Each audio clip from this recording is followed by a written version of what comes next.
Pone un sábado por la mañana distinto, con buena selección musical, editoriales, política local, nacional e internacional. Borrador definitivo, lo deja a tu consideración. Sábados de 8 a 10 en Digital 99.1.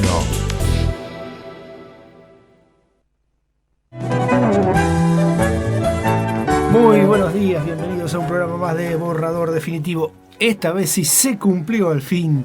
Estamos nuevamente en el estudio.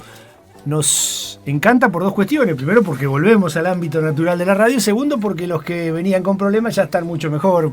Me refiero a Edu, el padre de Edu. Bueno, todos más o menos hemos ido. Al mismo Alejandro, que lo tenemos también, nuevamente reincorporado del equipo. O sea, son muchos motivos en esta mañana muy fría de sábado para estar contentos. Elizabeth Moretti, buen día. Buen día a todos los que nos están escuchando. Volvemos al estudio, volvemos a transmitir por Facebook también. Ya vemos que hay uno. Ah, no, es Edu el que nos está viendo. Yo me había ilusionado que había uno. ¿No? Entonces hay uno madrugador que nos está viendo por Facebook. Saludos a él. Así que esperemos cumplir con las expectativas, si es que existe alguna. Pero vamos a estar como nerviosos en este retorno, ¿no? Porque acá no se puede cortar. Claro, editar, acá no se puede editar, tengan cuidado. Furcio que hacemos, Furcio que va. Alejandro Morales, ¿qué tal? ¿Qué tal, chicos, chicas? Bueno, Edu, audiencia. Sí, la verdad contento de regresar. Bueno, disculpen con las desprolijidades, porque estábamos un poco más serios con las grabaciones. Sí, es cierto. A pesar de los ladridos de fondo. Pero bien. Vamos a seguir intentando hacer nuestro trabajo de cada sábado, construido durante toda la semana, ¿no? Y bueno, y en esa construcción se me traspapeló una hoja, así que disculpen. También. Una hoja. Sí. Ha quedado usted con la mitad de sus recuerdos. Yo que esa era la ventaja de cuando grabamos desde casa, podía en todo caso ir e imprimirla de nuevo. Sí, tiene toda mano acá. Muy bien. Bueno, renovamos el saludo para Edu, quien está operando, y programita, como siempre, ¿no? Ya lo de programita es medio, ya suena despectivo. Programón para el día de hoy, con lo que más o menos es habitual en el programa. Y ayer jugó la selección, estábamos hablando ahí afuera mientras esperábamos que nos abriera la radio, sí, con cierto frío, de una selección que deja sensaciones, no más que eso. Sí. Deja cosas como para ilusionarse en una Copa América plagada, por donde se lo quiera, de irregularidades. Todo es irregular, desde los campos que parecen potreros hasta el hecho de jugarlo cuando ya creo que el 33% de los jugadores y cuerpos técnicos de las distintas selecciones se han infectado. Pero bueno, el negocio manda. Lo único regular es el negocio. El negocio no se detiene jamás. Pero ahí anda la Copa América. Bien, expoliamos rápidamente el programa y ya vamos a empezar musicalmente. Vamos a tener una entrevista al final del programa, como siempre, a las 9:30, a Sergio Arielovich, que va a hablar sobre la hidrovía. Él es un economista, profesor de la UNR, y participa en algo que se llama Mirador de la Actualidad de Trabajo y la Economía. Es el coordinador que es como una especie de, justamente, de mirador sobre las exportaciones, las importaciones y demás, y trabaja asesorando a distintos gremios. Así que va a estar aclarándonos un poco sobre esto que habíamos hacía 2 semanas empezado a mencionar nosotros, el conflicto de la hidrovía, todas las cuestiones que se mueven alrededor de eso. Es un tema súper amplio. Esperamos que esta entrevista nos va a ayudar seguramente a clarificar algunos conceptos. Muy bien.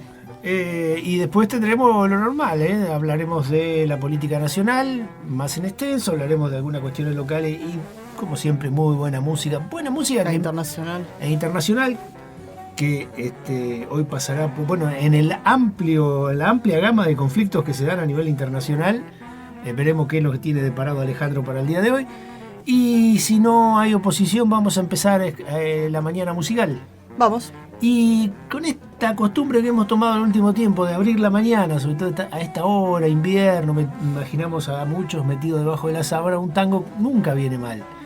Y en este caso en una de las voces más importantes, una de las voces femeninas más importantes del tango, algunos la consideran la mejor cantante de tango, que nació un 16 de junio de 1953, estoy hablando de María Graña, nació ahí en el porteño barrio de Villa Urquiza, debutó muy joven y sigue todavía a su edad.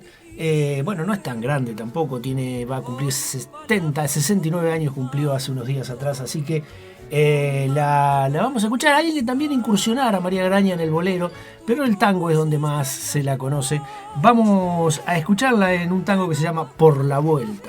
Amigo, dijiste mientras levantaste tu fina copa de champán, la historia vuelve a repetirse, mi muñequita dulce y rubia, el mismo amor, la misma lluvia, el mismo loco afán.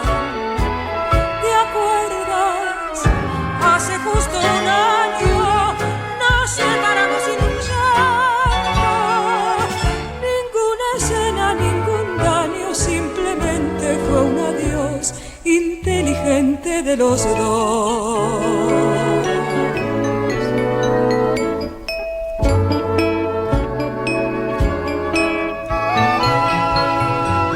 Tu copa es esta y nuevamente los dos brindamos por la vuelta, tu boca roja y oferente bebió en el fino bacará. Después quizás mordiendo un llanto, quédate siempre, me dijiste, afuera es noche y llueve tanto, y comenzaste a llorar. La historia vuelve a repetirse, mi muñequita dulce y rubia, el mismo amor, la misma lluvia, el mismo loco afán. ¿Te acuerdas? Hace justo un año nos separamos sin un llanto, ninguna escena, ningún daño, simplemente fue un adiós inteligente de los dos.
Muy bien, 8:12 de la mañana. Panorama internacional, Alejandro Morales.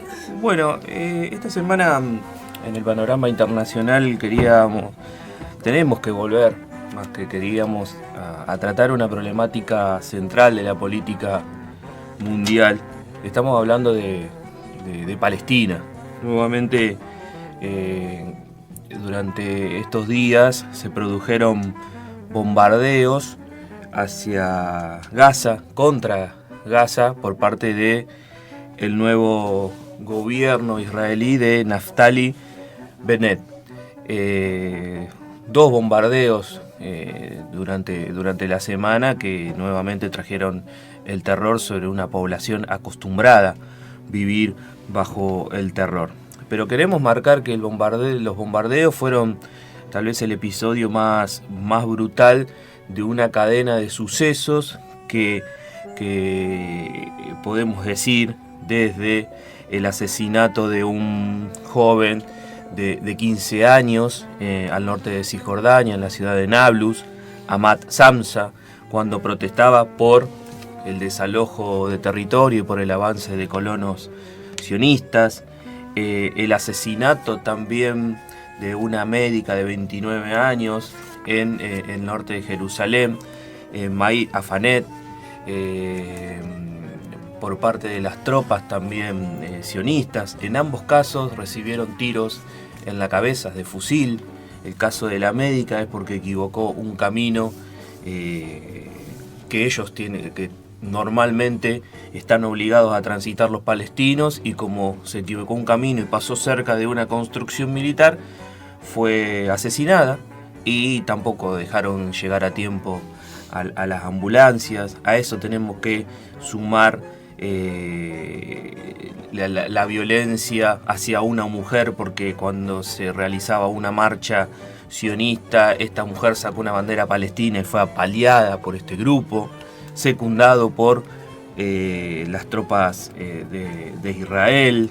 Estaba viendo cómo 380 palestinos fueron heridos también por represión de las tropas de Israel en Cisjordania. Esto, digamos que se produce un calentamiento de esta política del Estado de Israel, que tiene un nuevo gobierno, como dije recién, Naftali Bennett, un gobierno que, para dar una idea del objetivo y del carácter de este tipo, que ha dicho: he asesinado árabes y no veo ningún problema en eso. Inmediatamente avaló una marcha el martes pasado de ultranacionalistas colonos que avanzaron sobre Jerusalén cantando muerte a los árabes, Jerusalén es toda nuestra, lo vamos a expulsar a todos. Es decir, que se está calentando la ofensiva del Estado de Israel, pero nosotros tenemos que ver esto de forma profunda. Volvemos a tratar esta problemática porque estamos ante la continuidad de la política colonialista, la estrategia colonialista y genocida de expulsión de todo un pueblo, de toda una nación, los palestinos, de sus tierras. Es decir, que estamos ante esta estrategia que se viene desarrollando desde 1848, que se sustenta y se sustentó por el apoyo de las grandes potencias, especialmente los Estados Unidos, más en el último tiempo, por las victorias en las guerras, entre comillas, ¿no? De 1948, en la guerra de los 6 días de 1967, donde ahí ocupó Gaza, ocupó Cisjordania y toda la región. Y también por sucesivas masacres grandes y también masacres de estas pequeñas, si le ponemos el nombre, como los asesinatos de 1, 2, 3 personas que estoy marcando ahora. Nosotros hablamos de Palestina porque es una problemática central. Perder Palestina sería unos cuantos pasos de retroceso para los pueblos del mundo. O sea, sería un panorama mucho más oscuro para el resto de los trabajadores, de los oprimidos de este planeta. Por eso el apoyo y hacer toda acción, por lo menos visibilizar el asesinato y el infierno que están viviendo día tras día, lo vamos a hacer y lo tenemos que hacer, y es una tarea que es obligación, ¿no?, para todo aquel que quiera luchar contra este sistema. Eso por un lado. Después, por el otro lado, a partir de un proceso que estamos observando, ¿no?, en el mundo, lo que se ve es un avance del autoritarismo de los estados y la represión de todo tipo. La semana pasada hablábamos de Colombia, hablábamos de México, pero en este caso salta a primer plano el caso de Nicaragua, que lo queremos tratar porque se podría decir que es un caso especial, pero no tanto por lo que sucede, sino por cómo se lo trata. Estamos hablando de Nicaragua, ¿no?, donde gobierna Daniel Ortega desde 2016 junto a su esposa Rosa Murillo.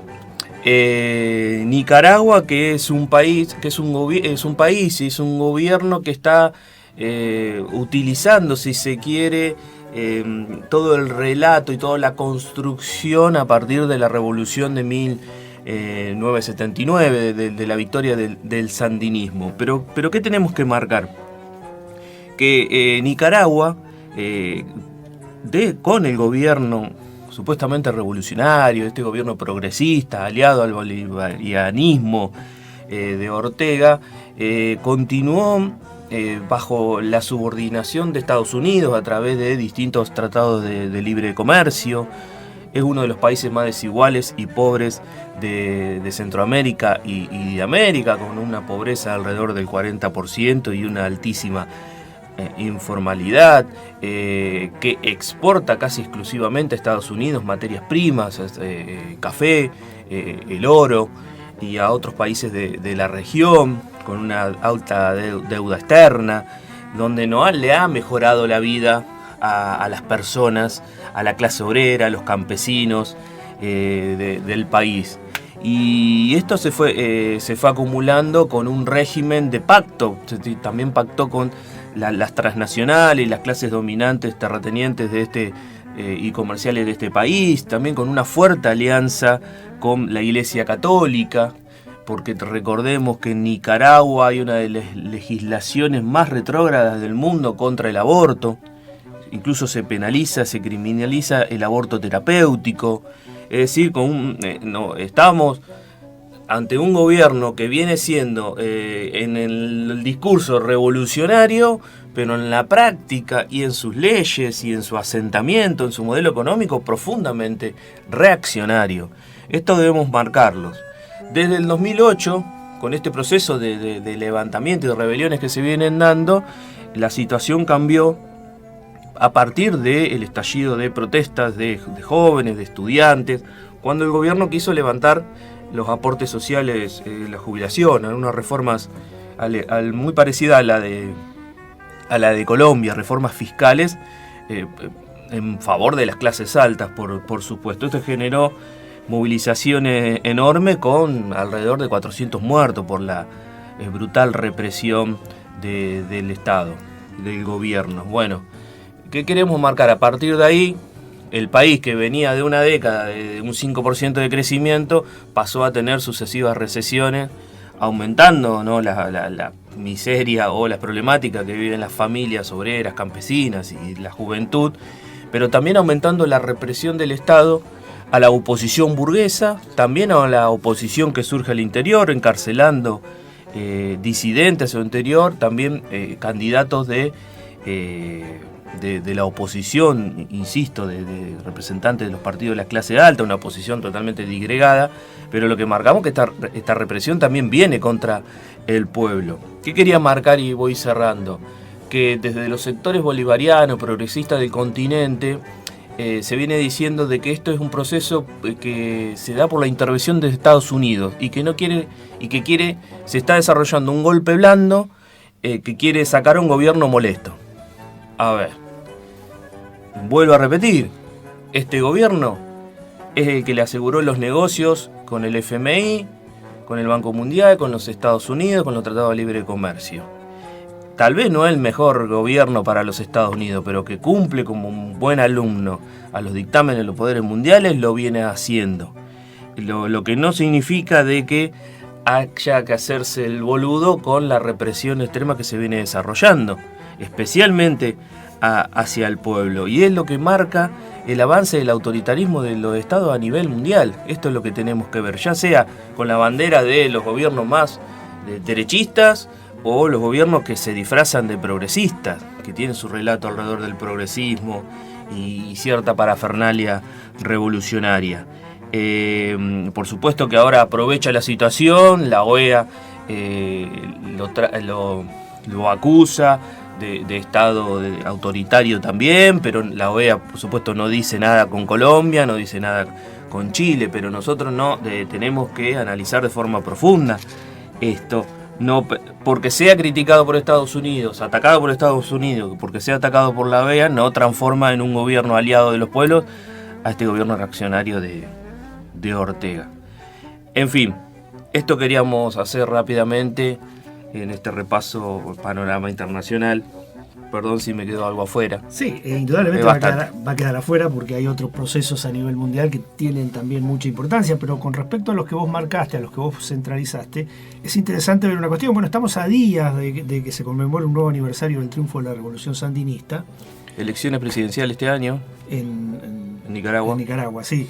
Y es interesante ver, bueno, todo el camino recorrido en tan solo 40 años, en 80 son, sí, 42 años se van a cumplir de la Revolución Sandinista, como aquel proceso que habría muchas expectativas y que nos hacía ir todos los días a ver qué pasaba en Nicaragua, las novedades de Nicaragua, después siguió el camino que siguió, un poco porque por injerencia del castrismo en Cuba.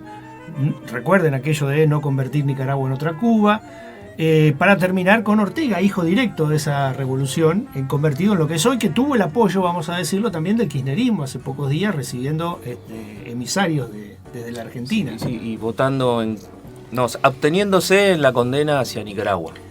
Claro, exactamente. Bueno, junto con México. Ahora también es interesante marcar cómo operan los grandes medios a nivel mundial, ¿no? Porque lo que vos marcabas primero, los asesinatos de Israel, que ya son muchos, solo merecen algunas tibias amenazas, comunicados, más que amenazas de la ONU y de los poderes imperialistas, mientras por debajo se deja correr cuando lo trasladamos a otro lado, sea gigante, ¿no? O sea, para los grandes medios locales, lo de Iván Duque es la defensa de las instituciones. Lo de Nicaragua, lo de Maduro, son represiones. Y lo son, por cierto, pero las dos cosas lo son. Y eso es también como opera. Así que es interesante seguir de cerca esta cuestión porque, entre otras cosas, nos estamos olvidando, pero los asesinatos de Al-Assad, por ejemplo, en Siria, apoyado por Rusia y por todo el arco imperialista, continúan. Sí, o jamás. O jamás. Porque, bueno, si algo nos va a caracterizar es siempre estar con la mirada puesta en los dos lados. Siempre desde la clase, indudablemente. Bien, no sé si tiene algo para agregar. Le vamos a decir a la gente que lo ha visto de costado a Alejandro. No sabemos, porque hubo la actualización de Facebook, pareciera. Y qué sé yo, nos cayó justo. Sí. Le saludamos a Ricardo, que nos manda saludos por WhatsApp, por el programa. Nos desea un buen fin de semana, un buen Día del Padre. Bien, vamos a ir cerrando con algunas efemérides que, como siempre, nos prepara Vicky Lázaro, te mandamos un saludo. Alguien que también ya está bien a esta altura, así que también sumamos los saludos. El 14 del 6 de 1928 nacía el Che Guevara. No hay mucho más que decir, se ha dicho mucho y se seguirá diciendo seguramente del Che Guevara por mucho tiempo. También ese día, fíjese. Se mercantilizará mucho también. Sí, ya lo han hecho.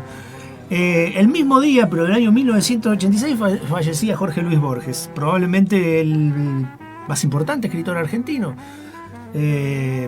Con todas sus controversias, pero a la hora de escribir, a la hora de pasar, de poner palabras sobre una hoja en blanco, era un capo, para decirlo poco literalmente. A alguien que le gustaba igual más que lo reconocieran como lector que como escritor. Exactamente, es algo que lo caracterizaba. Y fue el fin de la Guerra de Malvinas, también un 14 de julio del año 82. Y para cerrar esta primera media hora vamos a recordar a Horacio Silver, el músico de jazz estadounidense, uno de los creadores del hard bop, una variante muy funky del jazz, lo van a escuchar. Alguien que empezó escuchando música de Cabo Verde, porque su padre había nacido en Portugal, había vivido en la isla de Cabo Verde. Quería que su hijo adoptara algo del folclore caboverdiano para aplicarlo en el jazz. No lo entendía Horacio Silver hasta que fue a Brasil, invitado por Sergio Méndez, y cuando volvió hizo una canción, esta que vamos a escuchar, que para él era un bossa nova llevado jazzero, pero cuando lo escuchó tenía más que ver con la música folclórica caboverdiana que con el propio bossa nova, y entonces lo llamó Sonidos para mi padre.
Argentina. Transmite Digital 991 para todo el mundo desde frecuenciadigital.com.ar. Digital 99. Inspira. Borrador Definitivo te acompaña en el fin de semana de 99.1. De 8 a 10 en Digital. Borrador Definitivo. Lo dejamos a tu consideración.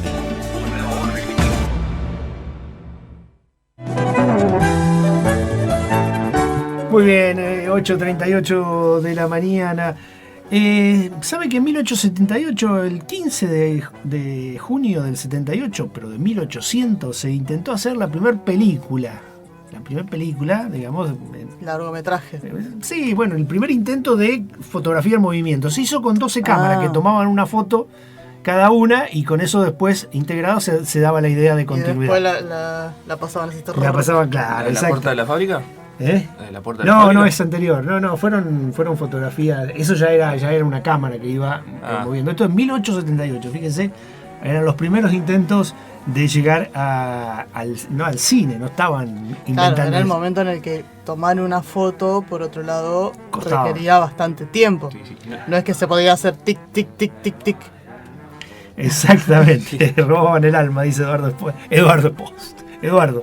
En 1924 se publica 20 poemas de amor y una canción desesperada. Borges dice de Neruda que lo que le vino bien a Neruda es su ascendencia comunista, porque lo sacó de la pedorrada que escribía. Dijo, y lo era llevó. un mediocre poeta romántico, un mediocre poeta de amor, y pasó a ser un respetable poeta social. Exactamente, siempre esas definiciones tan categóricas de Jorge Pero Luis tan Borges. educadas.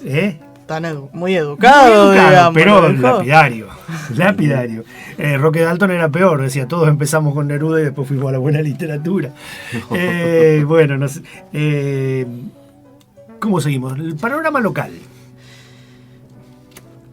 La semana pasada nosotros informábamos de la muerte de 2 trabajadores. Siempre que hay muertes obreras es ciertamente algo muy, muy doloroso, ¿no es cierto?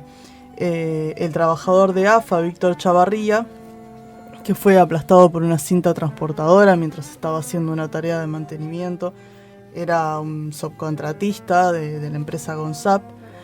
Y también el trabajador de Asindar, Brian Albornoz, que hacía unas 3 semanas que estaba peleando por su vida después de haberse caído en una fosa. Hoy tenemos la continuidad, en todo caso, de lo que es la noticia de la muerte de Víctor, con algunas denuncias por parte de los trabajadores de la empresa AFA, donde en realidad lo que hacen es expresar lo que todos ya sabemos, ¿no es cierto? Que esta empresa que produce fertilizantes para la exportación, que tiene un ingreso de dólares constante, que le da aumentos o salarios insuficientes a sus trabajadores y a su vez utiliza a empresas subcontratistas justamente para hacer esta diferencia entre los contratados y los efectivos, pagarles menos, darles menos derechos laborales, lavarse las manos en el caso de que pase algo así, que 1 hora y media después de la muerte de Víctor ya había limpiado todo, ya había contratado otra cinta transportadora para poder seguir sacando la producción y seguir llenando camiones, obliga a sus trabajadores a trabajar bajo ritmos y disciplinas de trabajo que son verdaderamente insoportables. Por ejemplo, dice, cuando estaba Víctor trabajando, no había ningún encargado de seguridad e higiene. ¿Por qué? Porque hay que pagarle al encargado de seguridad e higiene. Entonces no contrataron a ninguno, y eso debe ser obviamente una práctica común. Solo que en este caso terminó en tragedia, terminó en un asesinato laboral. Pero fíjense para qué sirven los encargados de seguridad e higiene en el caso de Walter Valiente en Asindar. Por supuesto, recordamos el caso de Walter, que fue a quejarse de que había tenido en 4 años en el mismo puesto como 3 o 4 veces el mismo accidente y que nunca le daban bolilla, y el encargado de seguridad e higiene le dijo, sí, anda, deja una nota en el buzón ese de plástico que tenemos para dejar las sugerencias, y cuando él fue enojado y le pegó una piña al buzón de plástico, hizo un informe y lo despidieron. Hoy nos enteramos también de que Walter Valiente fue restituido en su puesto de trabajo, por supuesto, no porque la empresa haya recapacitado, sino porque hubo por debajo una movida, una resistencia, hubo un paro que fue medio maniobrado por la burocracia sindical, pero que de todas maneras fue cumplido a rajatabla por los trabajadores, porque justamente llega en este momento, llega cuando estaba internado en ese momento un trabajador por haberse accidentado, cuando días después fallece. Y cuando los trabajadores saben que están arriesgando su vida cada vez que salen de su casa para ir a trabajar, para engrosar las ganancias de otro, por salarios insuficientes, y la verdad es que todos saben que no vale la pena. Sí, pero saludamos el reintegro de Walter Valiente y saludamos a los trabajadores de Asindar que dieron la pelea para que esto fuera así, a pesar de las agachadas de la propia interna y del gremio. Esa reacción de la clase obrera de Villa todavía, por suerte, no se ha perdido, y todavía tiene la obligación la burocracia de maniobrar, y aunque a veces no se le cae la cara con semejante comunicado. Sí. que dio la semana pasada de que no había que buscar responsables en la muerte No de era- este no era trabajador. ahora. No era el Claro, momento. nosotros, bueno, para el que quiera leerlo completo, la Comisión Interna de Hacienda de WOM de Hacienda sacó un comunicado alrededor de la muerte de Brian. Y nosotros lo publicamos en nuestra página borradordefinitivo.com.ar, donde ellos dicen esto que decía Alejandro, ¿no? Que quizás no sea el momento de buscar responsables, y nosotros, bueno, nos preguntábamos cuándo es el momento en todo caso. Si cuando se nos mueren los compañeros no es el momento, entonces ¿cuándo lo va a ser? Cuando fue lo de Dian de Correa no fue el momento, cuando fueron los accidentes que le siguieron no fue el momento, cuando Y fue el así de Albornoz seguimos sumando. nunca será el momento para... Esta burocracia usa la tradición y la historia de los obreros de Villa para maniobrar, para su uso Exactamente. propio. Bien, en el ámbito estrictamente local, o sea, lo nicoleño, preocupante la situación por el coronavirus, que tiene de preocupante los números, ¿no es cierto? Los números semana a semana vienen creciendo, los números de muerte vienen creciendo, decesos por COVID o con COVID, eso nunca lo Y vamos a las saber. edades de los muertos vienen bajando. Y la edad de los Eso muertos viene eso siendo también ya es más preocupante. ya son menores de 60 años los que están falleciendo. Pero lo que no aparece, estos son los datos que aparecen en cualquier portal, en el diario El Norte también, los 113 casos en 2 días, las 5 decesos. Un análisis secundario muy importante que habría que hacer y que pocos hacen es por qué San Nicolás tiene una media más alta que el resto de la provincia y del país. Si uno toma datos ya estamos por el 3,5% Claro, de mortalidad. de mortalidad. No sabemos si es porque no se contabilizan a fondo los datos reales o porque hay no una mala atención, porque esto parecería caerle sobre el sistema, sobre los efectores de salud, sobre los médicos y las enfermeras. Hay una mala estructura Organización sanitaria del sistema de salud. que hace que esto sea así. Lo cierto es que más allá, porque la Argentina y San Nicolás también, por supuesto, y América en realidad tenía el diario del lunes, el famoso diario del lunes, ese que en el que todos somos genios, porque ya sabemos lo que pasó. La Argentina tenía la suerte, y América no tenía, de tener el diario del lunes, que era Europa. Por una condición de estacionalidad, Europa pasó esa segunda ola y la Argentina sabía que inevitablemente iba a esa segunda ola. Sin embargo, después lo hemos visto, lo hemos dicho, no hizo nada. Aquí en San Nicolás cabría preguntarse cuántas camas más se pusieron esperando esta segunda hora, cuántas hospitales con buenas UTI se abrieron en ese año que nos dio de cierta ventaja la pandemia por el calor, que se dio un poquito, cuántos médicos se tomaron para atender esto, cuántas enfermeras. No, sigue el mismo personal, siguen las mismas camas, siguen los mismos respiradores, que uno ya supone que a esta altura están trabajando ya por desarmarse, por caerse. Entonces,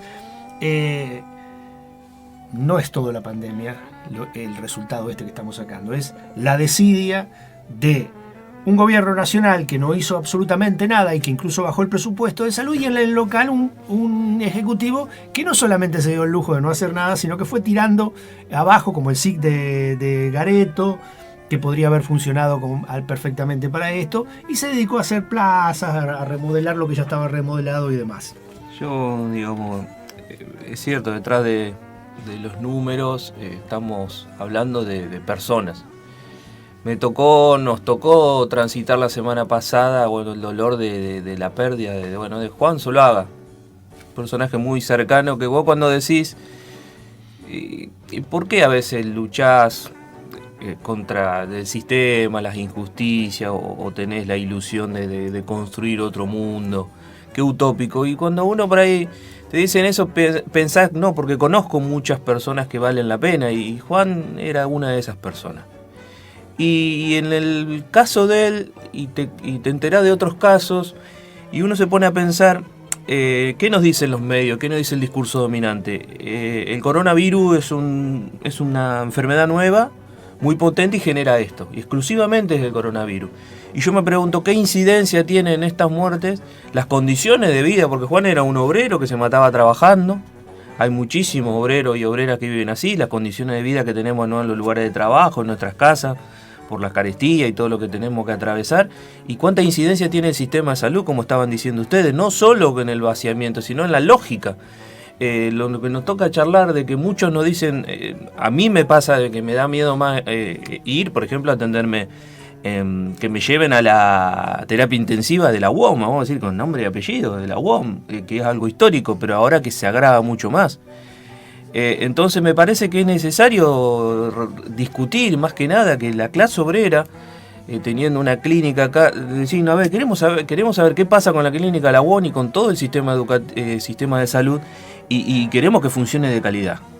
Y que se humanice incluso hasta las pérdidas, porque ni siquiera la posibilidad de velar se puede a veces. Así que es necesario dar el paso adelante, porque ante semejante situación, digamos, la pagamos nosotros. Porque nosotros no podemos agarrar un respirador como hacen los intendentes y se lo llevan a donde ellos quieran. Sí, le corrijo, ya la clínica de la UOM no es la clínica de la UOM. Sí, ya fue enajenada, fue primero el negocio, después fue privatizada por el propio gremio, una cosa muy normal en estos días. Y una de color rapidito, la General Motors, la central de General Motors, la Chevrolet de Estados Unidos, en sus plantas principales, está evaluando la posibilidad de eliminar las pruebas por marihuana para el ingreso del personal. ¿Por qué? Porque no consiguen personal si la siguen haciendo. No sabemos si la planta aquí de la cercanía, aquí en Rosario, en Alvear, seguirá los mismos pasos, pero bueno, es una medida que toma, es ver cómo se flexibiliza. La marihuana es mala, ahora si no conseguimos, es buena. Y van a proveerla en los baños y demás. Es interesante de todas maneras detrás de esto ver que la producción capitalista sigue su marcha. Ellos están evaluando esto justamente porque tienen el nuevo modelo de Chevrolet, que no sé cómo se llama. Entonces, que van a tomar, necesitan gente para producir porque tienen que sacar ese modelo y tienen que venderlo y demás, ¿no? Es el capitalismo. En un momento en el que nos dicen que todo el mundo está en crisis, que el coronavirus generó una crisis de todas las empresas y demás, es mentira. No es tan así. Bueno, no es para nada así en todo caso. Le agradecemos a Silvio Pibe, que le dio me gusta en la página, a Roy Steiny, que también le da me gusta. Coméntenos si se está escuchando mejor. Y ahora Edu dice que sí, que se está escuchando mucho mejor. Y ahora cuando escuchemos la música intentaremos ver que puedan escuchar nuestros oyentes de Facebook la música también. Nos van a ver a nosotros, no nos den bolilla. Los oyentes locales, los nacionales y los internacionales también. Por supuesto. Todo. Bien, para ir cerrando la primera hora del programa, la primera hora de la rentrée al programa en este ciclo 2021. Ya me estoy olvidando en qué año estamos. Vamos a tomar un hecho. Que nunca salimos del 2020. Sí. A ver, hablamos de Israel bombardeando Palestina, Gaza, todo. ¿Ustedes saben cuál fue el debut de fuego de los pilotos de la fuerza de la aeronáutica de la Marina, en realidad, de los pilotos de la Marina? Todos van a decir Malvinas. Sí. No fue yo Malvinas. Lo sé, pero bueno, en la memoria colectiva no está. No está. Lo niegan, pero en realidad el debut de los pilotos, los heroicos pilotos de la fuerza de la Marina, fue contra el propio pueblo argentino en la Plaza de Mayo, un 16 de junio de 1955, de las cuales hace unos 10 años atrás, se pudieron reconstruir la identidad de 308 muertos, pero hay muchos que quedaron carbonizados, destrozados por las bombas que caían y que no son contabilizados, más los 800 heridos, algunos de ellos graves, que sobrevivieron, que quedaron con muchas secuelas, que fueron hospitalizados y que fueron zafando como podía. Usted quería decir algo, la veía ahí como media desesperada. No, que me da la sensación de que es algo también bastante inédito, esto de una fuerza aérea que bombardee a su propio pueblo, y lo digo entre comillas porque en realidad nosotros sabemos que la división entre el cuerpo militar en todo caso y el pueblo trabajador es de a qué clase pertenecen y a qué clase sirven también. Pero vamos a ser sinceros, o por lo menos amplio en todo. No centralicemos toda la culpa en la Marina, porque los aviones de la Marina llevaban inscripto la B con Cristo triunfa, apoyado por un sector muy importante de la iglesia, apoyado por un sector, un arco importante de los partidos políticos, entre ellos la UCR, con la Democrática, con Miguel Ángel Zavala Ortiz a la cabeza, o sea, varios que no apretaron el gatillo, que no tiraron bombas, pero que fueron parte de esa masacre. Claro, digamos que fue una masacre para aterrorizar a la población, porque se bombardeó los alrededores, se ametralló, se mató muchísima gente. Era a matar, no era solamente a destruir al tirano. Y bueno, y se lo intentó borrar de la historia luego. Y es uno de los tantos hechos relevantes en la historia argentina donde no hay cifras concretas, donde no hay cifras confiables, porque hasta el día de hoy, 60 y tantos, 70 años después, no podemos saber, por ejemplo, cuántos muertos, cuántos heridos hubo. Es lo que decía, 308 muertos son los identificados por la Comisión de la Memoria, claro, y 800 los heridos que se han contabilizado. Pero la misma comisión decía, es imposible saber aquellos, por ejemplo, el colectivo ese lleno de escolares que quedó despedazado, nunca se podrá saber cuántos chicos iban ahí, quiénes eran. Y eso tiene que ver con el anonimato de los hijos del pueblo. Porque más allá de que uno no tenga los cuerpos, un buen estudio antropológico podría, si se quisiera, identificar en su momento, sobre todo, se podría haber hecho porque los familiares de esos chicos que estuvieron ahí sabían que esos chicos estaban.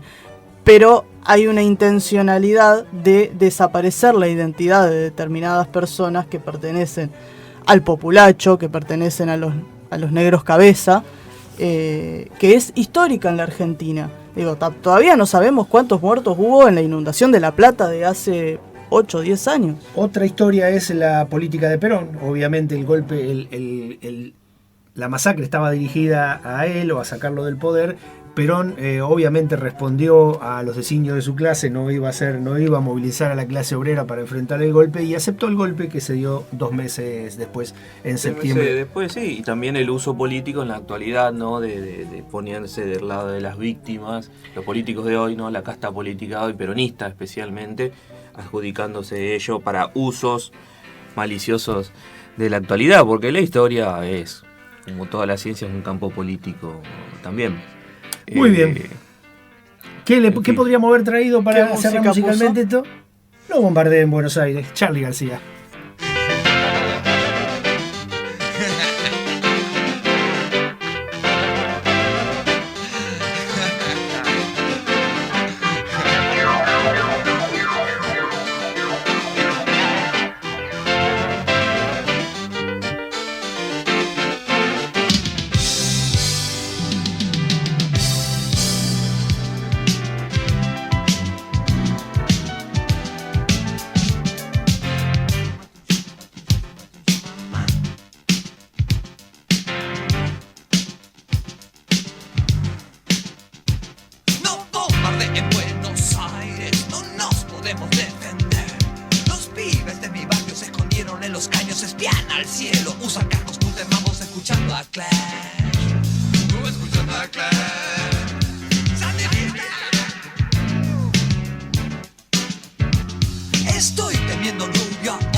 Escucharé a la BBC,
San Nicolás, Buenos Aires, Argentina.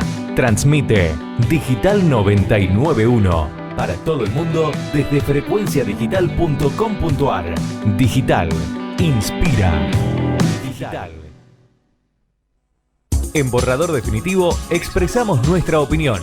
Fijamos postura respecto de un tema de actualidad. Desde este momento, segmento editorial.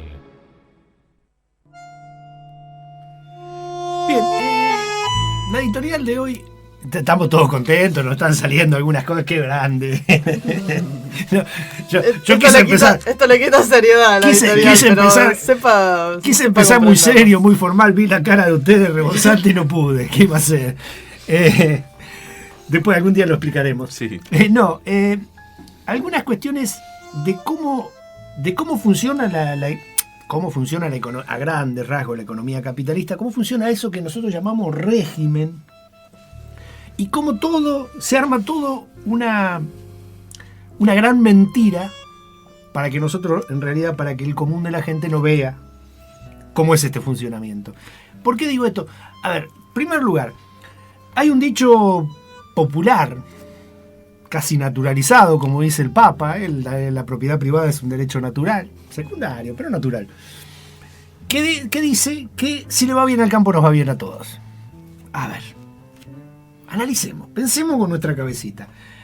Precio récord de la soja hace un tiempito atrás, se mantiene alta, grandes valores, se lograron, se vendieron y se cotizaron en la venta de granos más alta en los últimos 10, 11 años. Se calcula que al final de este periodo van a entrar algo así como 38.000 millones de dólares directos de este rubro, el rubro que más le aporta a la República Argentina en cuanto a ingreso de divisas extranjeras. De esos, por retenciones, al Banco Central le van a quedar algo de 9.000 millones de dólares.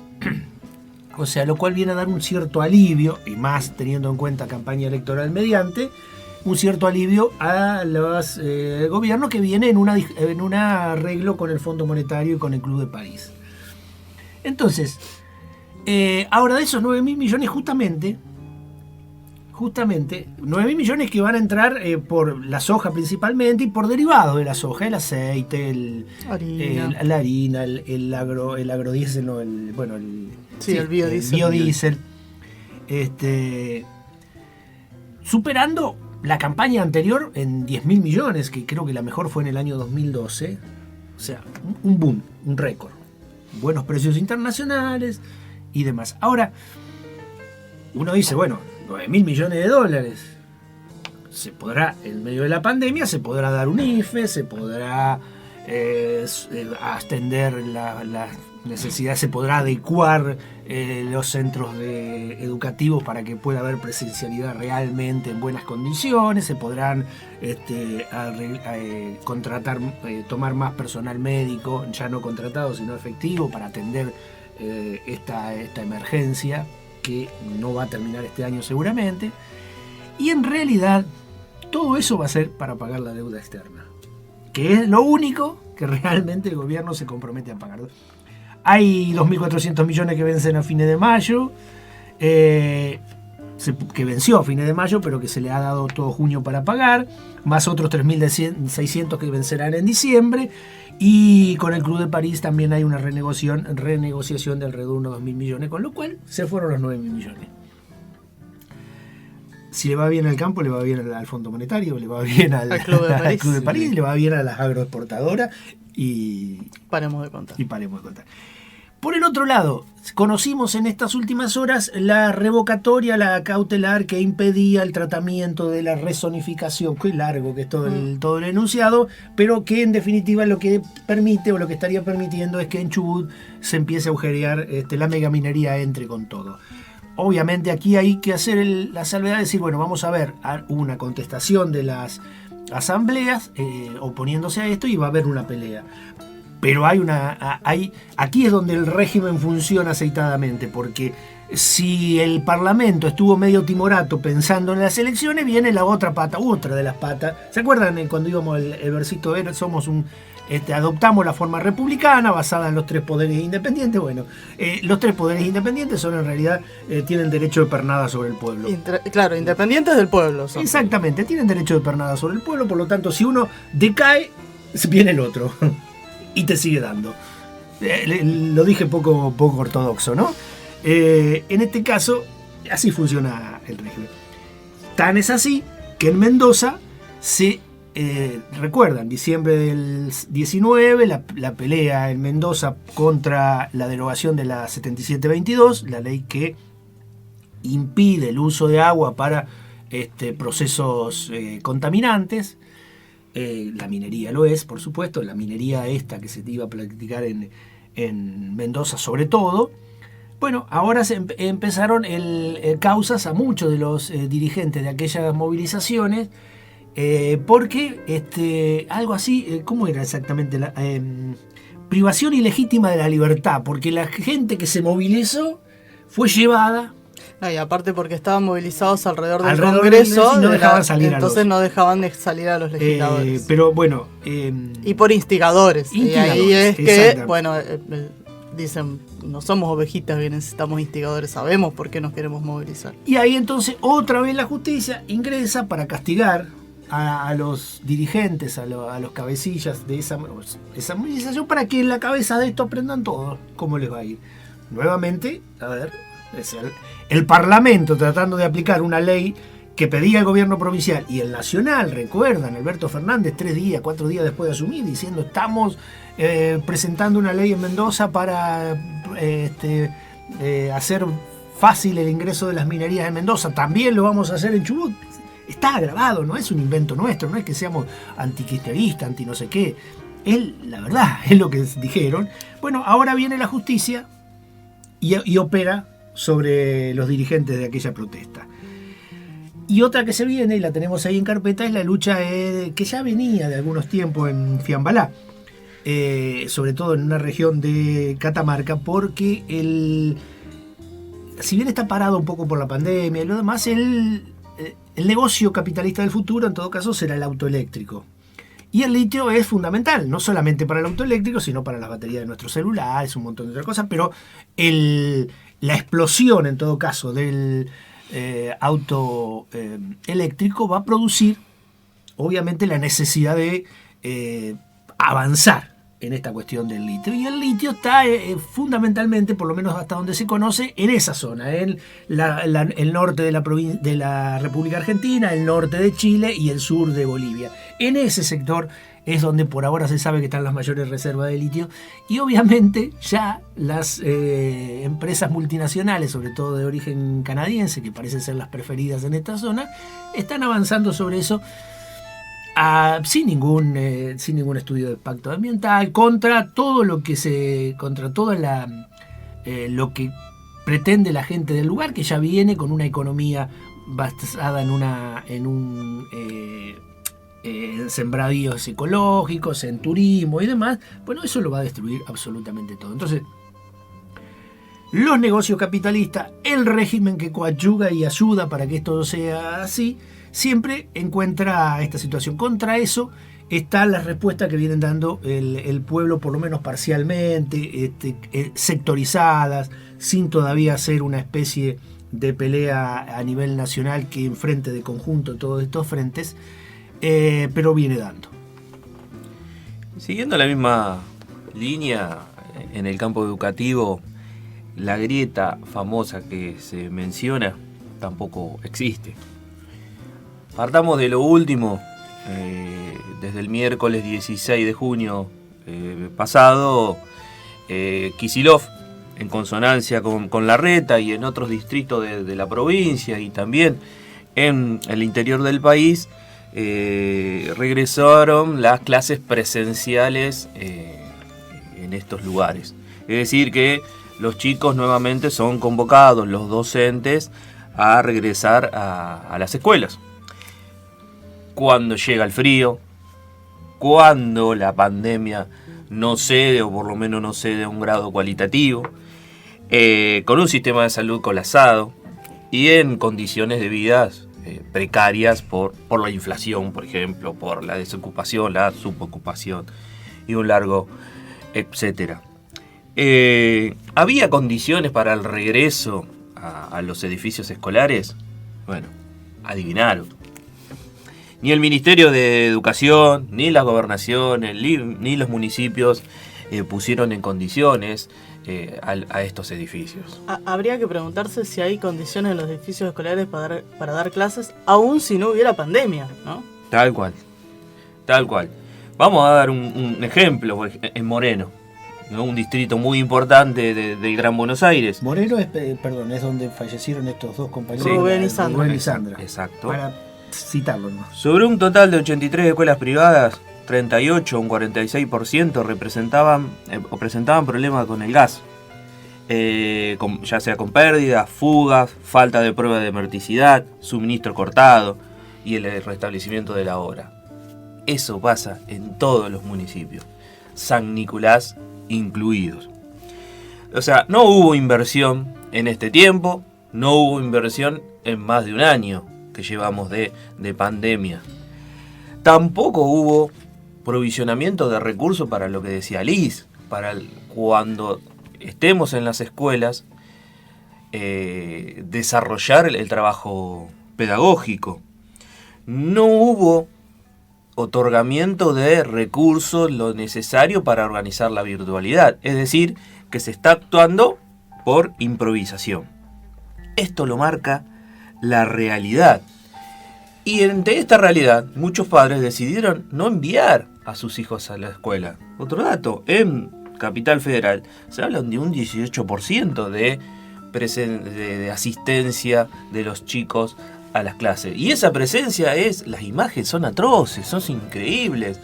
Tapados con mantas, con gorro, o sea, que eso de mirarlo, que necesitan los chicos el contacto con sus compañeros, con los docentes, es mentira. Porque en esas condiciones están yendo. ¿Qué marca esto? Es una prueba muy importante, como la que mencionaba recién Juanjo, de que en las cuestiones centrales del país no hay grieta, hay acuerdo estratégico que es parte de un proyecto político, de un país subordinado a los poderes mundiales, de un país en que las clases dominantes tienen como bandera, en este caso en lo coyuntural, las escuelas abiertas para que la maquinaria capitalista siga funcionando. Pero nosotros tenemos que ver esto como parte de un proyecto político de largo plazo, en el que la educación pública es un objetivo a destruir y se viene dando desde la última dictadura, con el abandono consciente, la desinversión constante, con la desintegración del modelo nacional educativo a partir de los 90, con la implementación o la lógica de educación tradicional domesticadora, y también con el avance de la mercantilización de los espacios educativos. Con la pandemia, ese avance del negocio privado fue a un grado cualitativo, porque tengamos en cuenta que el año pasado y este año el vínculo entre docentes y esos estudiantes se da a través de plataformas privadas. WhatsApp, Classroom, Zoom, Meet, son todas aplicaciones que están generando enormes ganancias a estas multinacionales llamadas tecnológicas. O sea que el avance de la privatización, de la mercantilización de la escuela, es un proyecto político de negocios que dio un salto.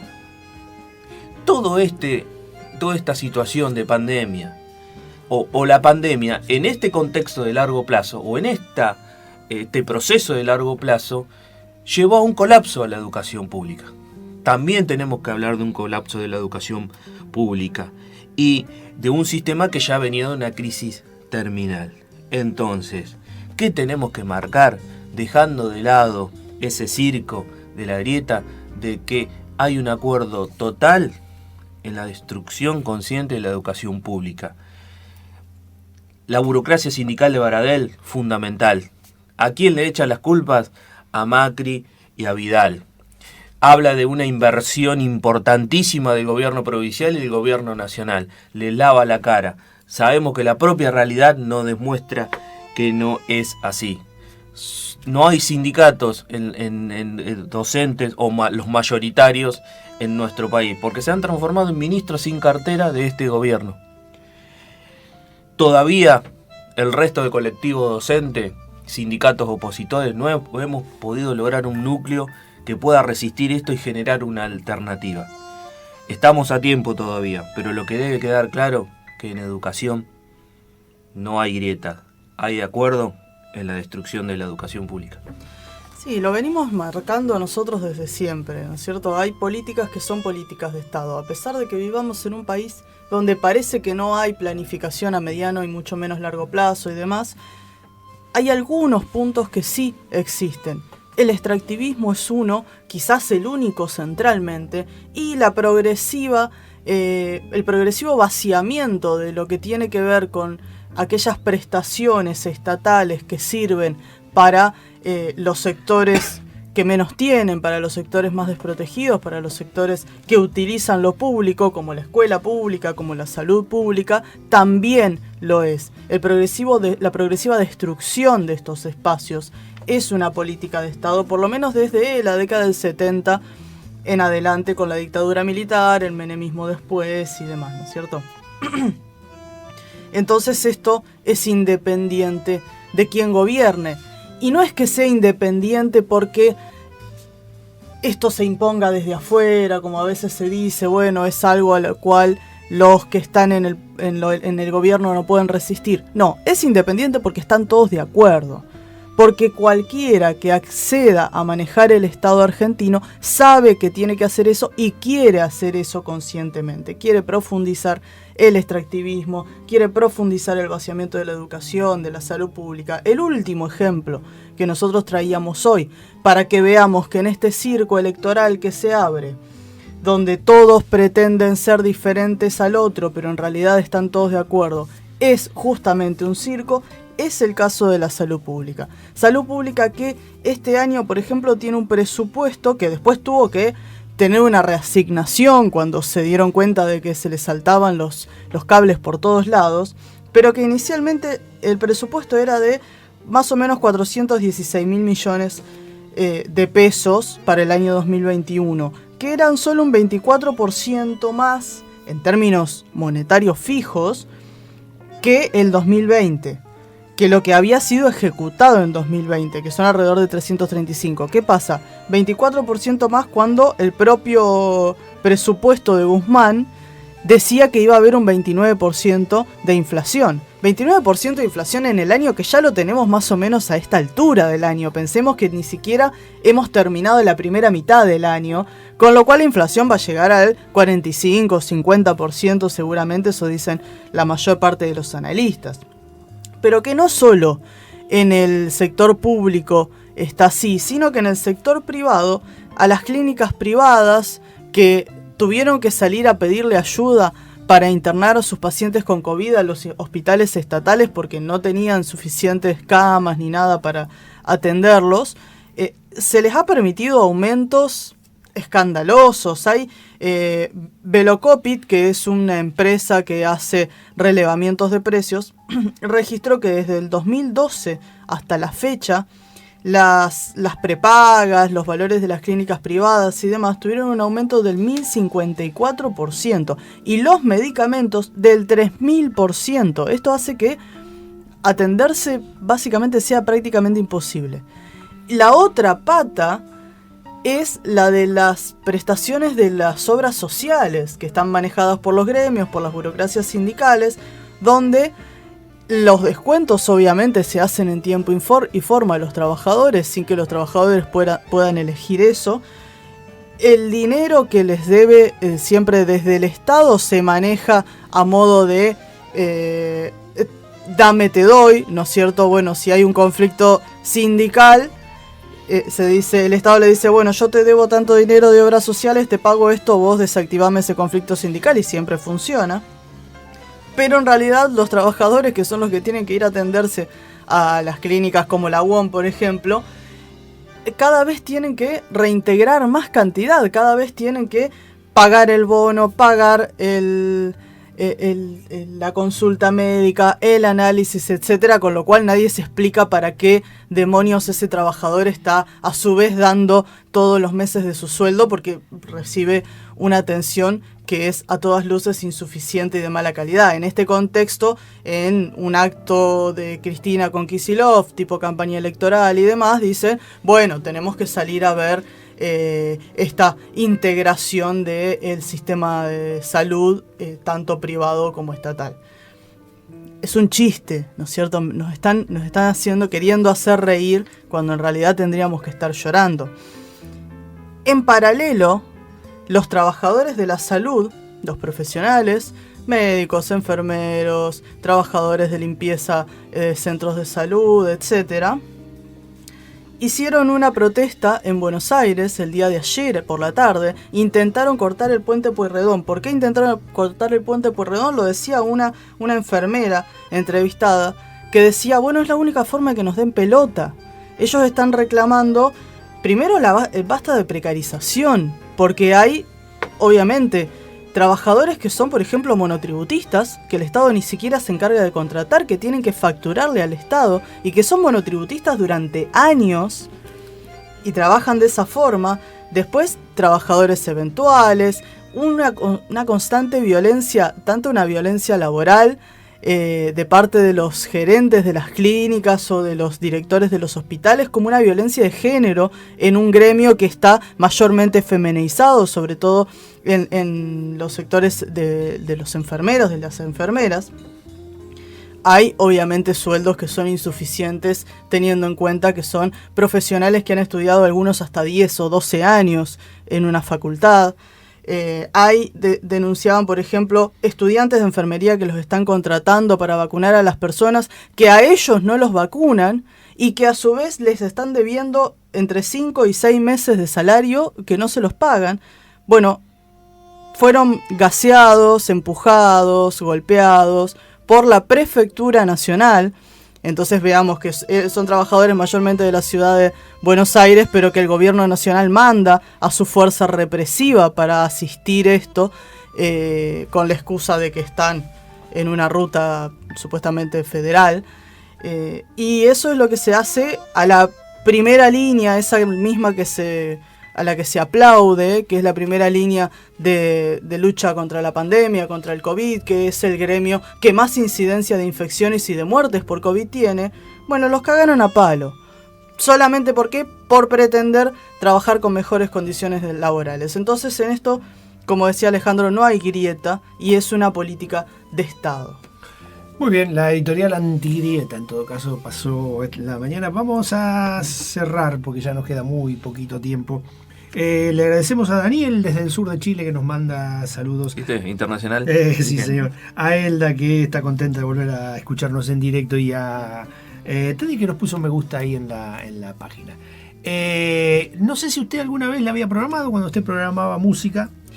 No, porque yo la conocí después de ese entonces, y la verdad este tema que puso es genial. Es muy buena voz, muy, muy linda voz la de la Natalia Lafourcade, esta cantante mexicana que en mi caso hace su debut musicalmente.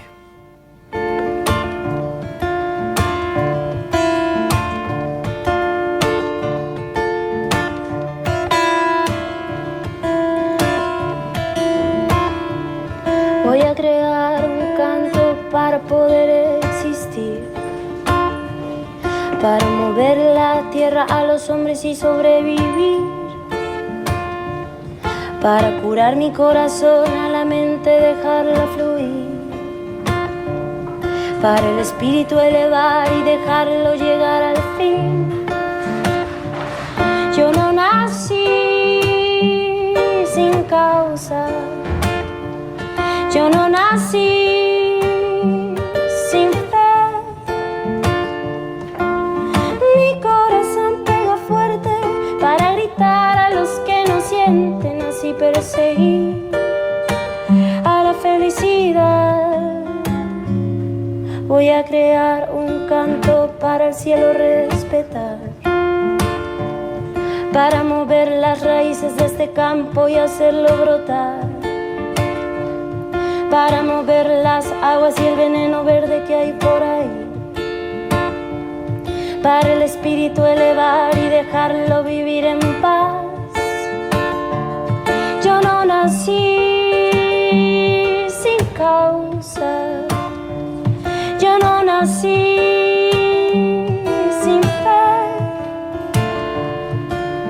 Mi corazón pega fuerte para gritar a los que nos mienten, así perseguir a la felicidad y así perseguir a la felicidad, que es un derecho de nacimiento, es el motor de nuestro movimiento.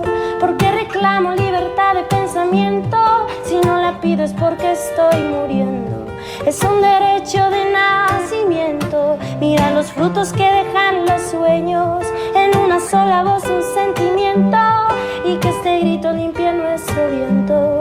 Voy a crear un canto para poder exigir que no le quiten a los hombres lo que tanto les costó construir. Transmite Digital 99.1 para todo el mundo desde frecuenciadigital.com.ar. Digital. Inspira. El análisis de lo acontecido durante la semana. El plus de información y opinión en Borrador Definitivo.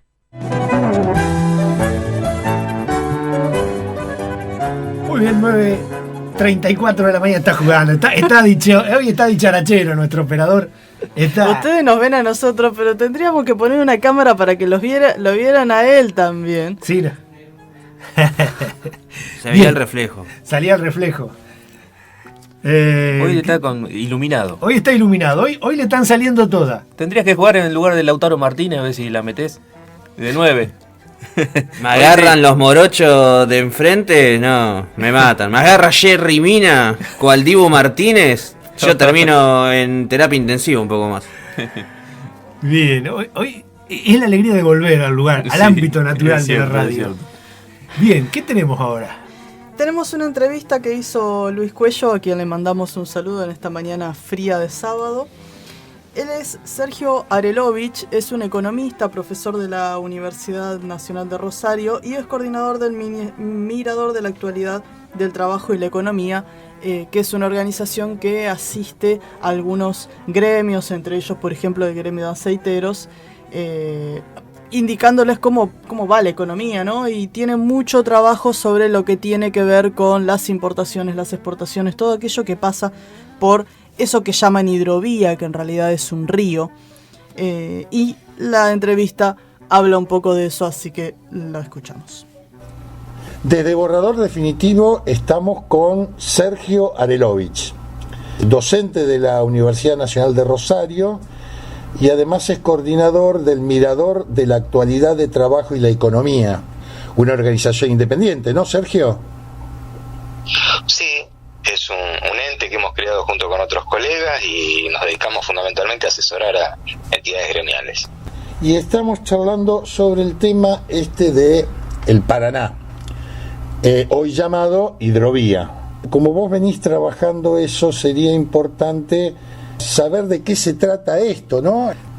Estamos hablando del río Paraná, por lo tanto la palabra hidrovía yo la archivaría, porque en realidad Hidrovía Sociedad Anónima es el nombre de la empresa que goza del beneficio de la explotación del dragado y del balizamiento desde 1995, como vos lo planteaste. En todo caso, entonces, una primera aproximación uno podría decir, estamos hablando de una red fluvial que está asociada fundamentalmente con el Paraná, que conforma una cuenca donde viven millones de personas y además conviven las personas con un abanico de otras especies vivas en un complejo ecosistema, sobre lo cual en general se habla bastante poco, pero también en el territorio en el cual están instaladas grandes empresas, capital nacional o extranjero, privadas o estatales, con lo cual como territorio es un territorio que se caracteriza por la existencia de un conjunto de disputas cruzadas e inclusive interrelacionadas. Habría que sumarle una mirada sobre el tema del transporte marítimo, ¿no? Y sobre los puertos de aguas profundas de Buenos Aires para abajo, que me parece que también debieran ser incorporados a la cuestión, porque junto con el tema de lo que se discute ahora de si renovar o no renovar en manos de esta esta empresa privada el tema de la licitación, creo que es hora de volver a poner en el centro de la discusión qué es lo que ha pasado de los 90 en adelante con toda la política de privatización, y que en todo caso, en el caso de esta empresa, que lo que hace es un servicio de dragado y balizamiento, integra una complejidad mayor que involucra inclusive el proceso profundo e intenso de privatización de puertos, ¿no? En la Argentina hoy hay demasiados puertos privados, ¿no? Nosotros tenemos aproximadamente 101 puertos, de los cuales 33 son públicos y 68 son privados, pero de los 68 puertos privados, 29 están ni más ni menos que en la provincia de Santa Fe, fundamentalmente concentrados en donde nosotros vivimos, ¿no? En torno de Rosario, hacia el norte y hacia el sur. Después está el tema de lo que constituyó y sigue constituyendo el negocio formidable que esta compañía extranjera sigue teniendo. Hasta el 2001, mucho más de los ingresos que generó como consecuencia del peaje vinieron de la mano de los subsidios que le dio el Estado Nacional, 280 millones de dólares. Del 95 al 2001, lo desde el 96 en adelante hasta el 2001 inclusive, un subsidio anual de 40 millones de dólares, y en el año 97 hubo un refuerzo por una ampliación de las tareas que se les comentaron, que en lugar de 40 fueron 79 millones de dólares aproximadamente. Y si vos mirás de ahí en adelante, como se le quitó el subsidio en el 2002 como consecuencia de la quiebra del sistema de convertibilidad y la renegociación de tarifas, se le entregó en cambio la movilidad de la tarifa, que había estado congelada en 0,97, o sea, 97 centavos, entre mayo del 95 y diciembre del 97, y a partir de ahí y hasta agosto del 2014 se produjeron varios incrementos de tarifas sobre lo que es el precio de referencia, que es el dólar por tonelada que se utiliza para el cálculo del servicio de peaje que le cobra a los buques, que esa es otra historia. Por lo tanto, se triplicó el precio en dólares de referencia que utiliza para el cobro del peaje. Y además en el medio tuvo un conjunto de otros beneficios. Es decir, un negocio fenomenal. Sí, porque además vos sabés que es el único caso en el mundo en el cual la empresa que provee el servicio le cobra a los buques. Con lo cual, el Estado Nacional no tiene ninguna posibilidad de construir un sistema de trazabilidad que le permita saber qué es lo que pasa por ahí. Porque no se trata solamente de las exportaciones, se trata también de las importaciones. Y esto no tiene que ver estrictamente con la empresa que provee el servicio de dragado y balizamiento, sino que tiene que ver con la red de puertos privados que yo te comentaba hace un rato. Con lo cual, circunscribir la discusión al tema del dragado, del balizamiento, de Jan de Null, de la empresa belga esta, me parece que es errarle fiel por varios kilómetros. Es decir, es un tema mucho más complejo y mucho más profundo, porque por otro lado está lo que vos decís, todo lo que es del contrabando, ¿no? Nadie controla lo que entra ni lo que sale. Y esto no tiene que ver con la empresa que provee el dragado y balizamiento, podría ser una empresa estatal. El problema son los puertos privados, no la empresa de dragado. Yo acá estaba leyendo una nota que te han hecho a vos en Canal Abierto, muy interesante, donde vos planteás que no alcanza con discutir si es estatal o privada, sino que hay que discutir para qué. Yo digo, son tres dimensiones: gobierno, administración y control. Aunque esté todo en manos estatales, el gobierno, la administración y el control, con eso no alcanza, porque además hay una larga historia de corrupciones que permiten entender por qué el tamaño del contrabando ha adquirido los volúmenes que ha adquirido.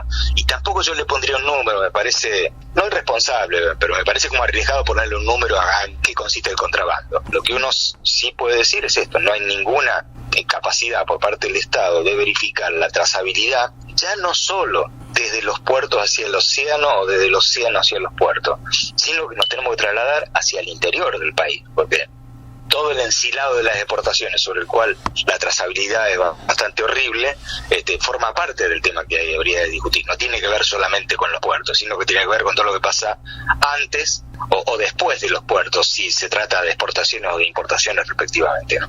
También los puertos privados y esta llamada hidrovía tiene profundamente que ver con un modelo de producción que se empezó a desarrollar en la década del 90 y que fue profundizándose año por año y gobierno tras gobierno, que ha provocado grandes negocios a estos sectores y a las multinacionales que manejan los puertos y que salen por la hidrovía. Por lo tanto, en función de lo que vos decís, es una cuestión estructural que no tiene que ver estrictamente con los ciclos políticos de gobierno, sino que tiene que ver con intereses permanentes, no diseñados por el Estado, sino diseñados por las corporaciones que están interesadas en el negocio. Si no planifica el Estado, planifica el mercado, y el mercado necesita fuertemente concentrados a nivel internacional y local, y por lo tanto son los que han definido y han decidido qué se hace y qué no se hace con el suelo, cómo se trata, cómo se exporta, qué se exporta, etcétera. Lo cual le tenés que agregar las insuficiencias desde el punto de vista normativo, que es el conjunto de permisos que tienen por defecto las empresas como consecuencia de que aquello que por defecto no está prohibido está permitido, y que es la red societaria que puede armar cualquiera de estas entidades, fundamentalmente las exportadoras, creando paraísos fiscales como casas matrices controlantes y dibujando por lo tanto el comercio exterior de la Argentina, que no es una cosa nueva, es una cosa que existe hace tiempo, pero en la Argentina no hay regulación sobre esto. Todas las empresas extranjeras del complejo oleaginoso que existen en la Argentina tienen su casa matriz en un paraíso fiscal, y las compañías de origen local también tienen un conjunto y una red de compañías que están ubicadas en el extranjero, en zonas de baja tributación o de nula tributación, llamarle paraíso fiscal. Con lo cual el Estado Nacional algo debiera hacer en algún momento, lo contrario, seguir regalando gratuitamente la producción de trabajo argentino por la vía, en este caso, de las exportaciones del complejo oleaginoso. Pero no se reduce el complejo oleaginoso, también tiene que ver con el resto de los complejos de exportación e importación. Podríamos decir que lo que sale por ahí, sea de capitales nacionales u extranjeros, poco tienen que ver con las necesidades del pueblo argentino. Tomando un poquito de distancia, te voy a contar un caso que nadie conoce, pero en realidad es una muestra de cómo funcionan las cosas. Hay una empresa en la Argentina que se llama Agrofina Sociedad Anónima. Agrofina Sociedad Anónima se dedica a desarrollar, producir y comercializar agroquímicos, y los hace fundamentalmente hacia el mercado interno. Quien les compra la producción es los Grobo Sociedad Anónima. Ahora, si vos tomas un poco de distancia y decís, ¿y de quién es Agrofina? Bueno, Agrofina es una empresa que pertenece a otra empresa que se llama Agrofina Holding LLC, que está radicada en Delaware, en Estados Unidos, un paraíso fiscal. Y esa empresa depende de otra empresa que se llama el Grupo Los Grobo Holding LLP, está en otro paraíso fiscal, que a su vez pertenece a otra empresa que se llama PSAP Agriservice LP. Esta estructura societaria compleja, que no es un caso, digamos, si vos tomás, pues estamos hablando de una empresa argentina, estamos hablando de los Grobo, si vos en general tomás cualquier corporación grande en la Argentina, sea nacional o extranjera, tienen esta permisividad de abrir o de construir una estructura social compleja que te quita toda trazabilidad para la manera de ver cómo funciona. Por eso digo que no se trata solamente de los puertos, no se trata solamente de las exportaciones, sino que se trata de las configuraciones empresarias existentes en la Argentina, que lo son como consecuencia de la ausencia regulatoria y de la permisividad que al menos desde la dictadura en adelante ha habido en materia societaria, y que son el gran problema, ¿no? Esto arrancó en el 76, nosotros tuvimos 3 periodos neoliberales, la dictadura por un lado, el menemismo por un lado y el macrismo por el otro, pero las marcas estructurales que dejaron las 3 no fueron modificadas por los gobiernos de otro signo que hubo en el mientras tanto. Y me parece que es una de las cuestiones que hay que discutir. Sobre esto te quería comentar, ayer escuchaba un reportaje que le hace Tonietti a Cafiero, al jefe de gabinete, y el jefe de gabinete habla de la autopista del Paraná. Casi diría que en el caso de él apunta a la misma política, más allá de decir más controles, menos controles. Bueno, yo creo que también eso tiene que ver no solamente con la pertenencia o no pertenencia política, sino que una mirada muy porteña y un desconocimiento brutal de lo que es la cuenca del Paraná, la cuenca del Plata en general, ¿no? O sea, me parece que excede la valoración que uno puede hacer en términos de la política. Y bueno, esas opiniones por fuera de lo que es la vida y la realidad del territorio también tiene que ver con los efectos del propio dragado. Estamos en una época de sequía tremenda, el Paraná tiene un nivel bajísimo, pero ese nivel bajísimo además está agravado por la draga. Una cosa que tenga 22 pies, otra cosa que tenga 35 pies o 34 o 30 pies. Pero además vos tenés problemas de acceso al agua potable para tomar agua. Las tomas de agua de las principales ciudades se han tenido que correr todo el tiempo para que puedan llegar al lugar donde hay agua, lo cual es una cosa que ni siquiera forma parte del debate. Escúchame, la draga tira la tierra al costado, termina siendo una costa recta, el escurrimiento no funciona igual, por lo tanto cuando llueve mucho se te inundan los campos, y se te inundan porque no tiene por dónde salir, porque nadie se tomó el trabajo, digamos, de controlar qué es lo que pasa con cómo se hace el dragado, para qué, con qué límite, con qué regulación, etcétera. Bueno, no sé si vos viste en los últimos días una serie de videos del desmoronamiento de barrancas en el Paraná. Por ahí a lo mejor lo toman con mucha sorpresa en el caso de Buenos Aires, los que viven sobre el Paraná y los que vivimos cerca del Paraná y los que transitan el río por sus actividades comerciales, los pescadores, etcétera, se la saben de memoria, hace mucho que lo ven esto. No es una novedad, aparece como una novedad porque aparece como una nota casi de color, pero una realidad constante como consecuencia de la alteración que ha tenido el formato o el diseño natural que tenía el Paraná en su momento, que ha sido alterado fundamentalmente por las tareas de dragado. Porque a mí me parece que esto tiene que ver casi con un entramado mucho más global que tiene que ver con las políticas extractivistas, ¿no? Que están tan de boga y hay una ofensiva en relación a eso. Integrado por los mercados. Y uno la mira desde la popular. Y bueno, de eso se trata, ¿no? De cambiar el lugar desde el cual se deciden las cosas. Porque además, la propuesta, o mejor dicho, la presión para que se aumente el dragado tiene que ver estrictamente con una cuestión de costo del barco. Una cosa que entre un barco de determinado tonelaje que necesita un dragado X y otra que entre uno menor o tiene que actuar con la mitad de carga porque el dragado no le da. Entonces la presión para que aumente el dragado es para que bajen violentamente los costos como consecuencia. En lugar de mandar 2 barcos, manda un barco un poco más grande. Ahora, eso no es gratuito. No es gratuito para el ambiente, no es más allá del tema de la regulación, de qué es lo que trae, lo que no trae, si se controla, si no se controla, si hay contrabando, el precio, la concentración económica, que es la otra discusión que también es importante, sino que todo está sujeto a la reducción del costo, una reducción del costo del cual la sociedad ni se entera porque no es para ello. Bueno, hay que mirar fundamentalmente, entre otras cosas, el papel que está jugando China en la transformación de esto, porque China en su momento era, por ejemplo, un país que fundamentalmente nos compraba aceite de soja. Nosotros ya no le vendemos aceite de soja a China porque China resolvió empezar a construir una red productiva que entre otros casos está asociado con el tema de la recuperación de su capacidad de molienda. Entonces nosotros solamente le vendemos grano de soja o harina de soja, pero aceite nunca más. Entonces Argentina se ha visto obligado, como consecuencia que había las multinacionales y las empresas locales habían puesto demasiado dinero en inversión para producir aceite de soja, en buscar nuevos mercados. Y estos nuevos mercados son Indonesia, son Malasia, son Vietnam, son la India y otros países en los cuales se está colocando lo que antes colocaba China. Ahora, ¿quién planifica esto? Y el mercado. Es decir, no hay absolutamente nada que tenga que ver con la presencia estatal, sino que la presencia estatal lo que ha hecho es acompañar las decisiones que los sectores privados locales o extranjeros han tomado sobre la materia, ¿no? En este caso se expresa la puja internacional de intereses económicos. De hecho, COFCO, que ha sido comprado por capitales chinos hace unos años atrás, el año pasado, fue el mayor exportador.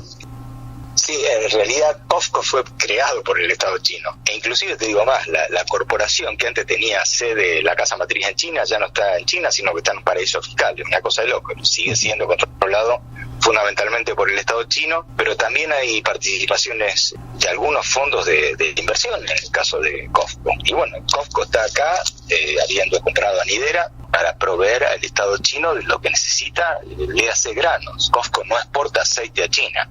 Nadie exporta aceite a China, ya nadie en el caso de la Argentina. Entonces tenés 2 opciones como Estado, de mirarlo como si fuese un dato de la realidad o intervenir sobre eso. Pero bueno, y te reitero, si no planifica el Estado, planifica el mercado, y el mercado es muy poderoso, está fuertemente concentrado y define con ese poder qué se hace y qué no se hace con el suelo en la Argentina, con lo cual, y volviendo a lo del principio y como comenzó esta charla, digamos, no se trata de la trazabilidad de lo que ocurre del puerto hacia afuera solamente, sino del puerto hacia adentro y para atrás. Son varios debates, pero bueno, como son tan complejos, tan extendidos y son tan difíciles de abordar para el corto plazo, lo que se necesita acá es una mirada estratégica. Un gobierno lo que puede hacer es acompañar esta tendencia y mirar y considerar como un dato de la realidad la tendencia, o plantearse algún tipo de intervención sabiendo que es una intervención compleja que requiere de construcción de consenso y que requiere de herramientas que estén adecuadas al tamaño del quilombo que tenés que abordar. No se puede, con una declaración no alcanza, digamos. La estructura compleja que necesita para abordar esto implica transformar las capacidades y la actitud del Estado y de la sociedad en general, porque también la sociedad civil a través de sus organizaciones creo que merecen tener un lugar importante en esto, ¿no? Bueno, Sergio, nos has dado un primer panorama de esta cuestión que considera muy complejo. Yo te agradezco mucho y desde ya, en la medida que avance en esto, te volveremos a convocar para ver cómo sigue y los problemas que enfrentamos, ¿no? Bueno, gracias a ustedes, Luis. No, gracias a vos, Sergio. Te mando un fuerte abrazo. Abrazo. Chao.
Definitivo está en el aire y lo dejamos a tu consideración.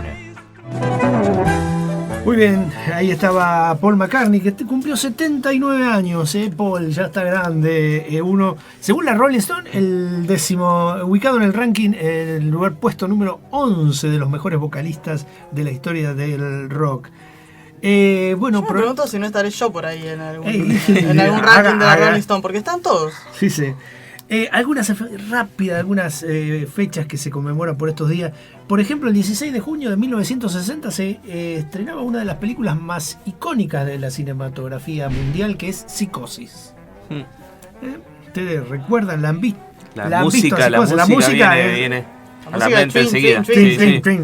El 16 de junio de 1976, 700 niños son asesinados en Soweto, en el régimen de apartheid, por no querer aprender el idioma africano, que era el idioma de los colonizadores blancos allá. Ellos en realidad preferían aprender el inglés porque les servía para su futuro, o la lengua nativa sudafricana. Así que 700 niños son asesinados así porque sí. Y el 16 de junio del 19, hace poquito se dio el apagón aquel histórico, ¿no? Que ocupó toda la Argentina, parte de Uruguay, parte de Paraguay y hasta llegó a Brasil. Era también un día nunca del padre. Supimos qué pasó, ¿no? Sí, era un día del padre, exactamente. Ocurrieron cosas, dijo el jefe. Veníamos bien ocurrido. El 18 de junio de 1970 estuvimos en su casa, ¿se acuerdan? Murió el poeta sanluiseño Antonio Esteban Agüero. Sí. Estuvimos en la casa, por supuesto, no vivo, es un museo actualmente en la ciudad de Merlo, en San Luis. Con una planta de granada.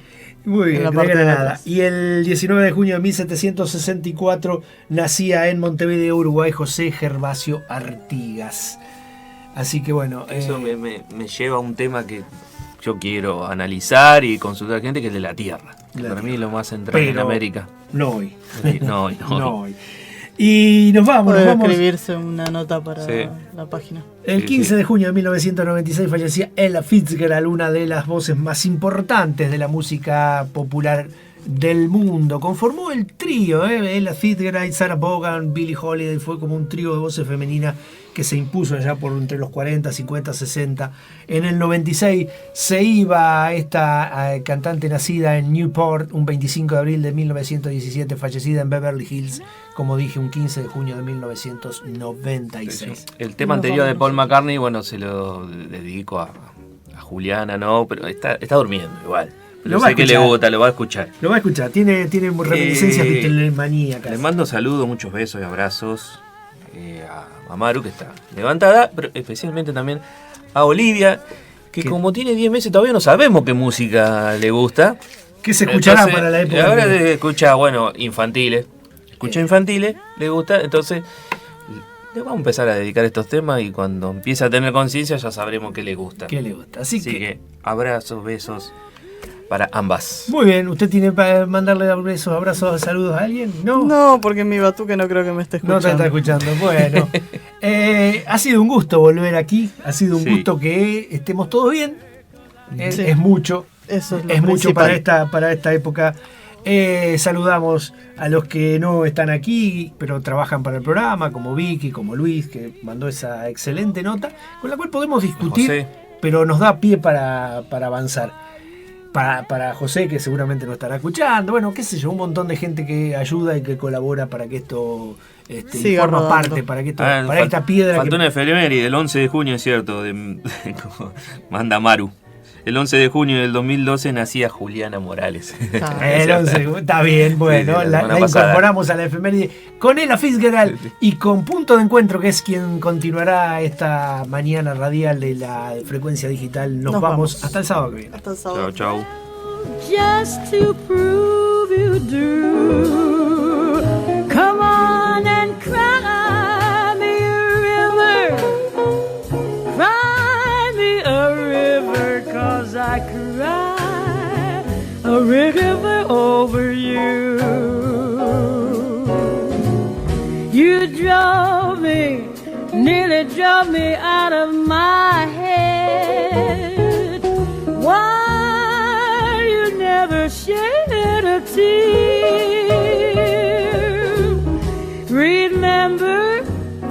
Remember all that you said. Told me love was too plebeian. Told me you were through with me, and now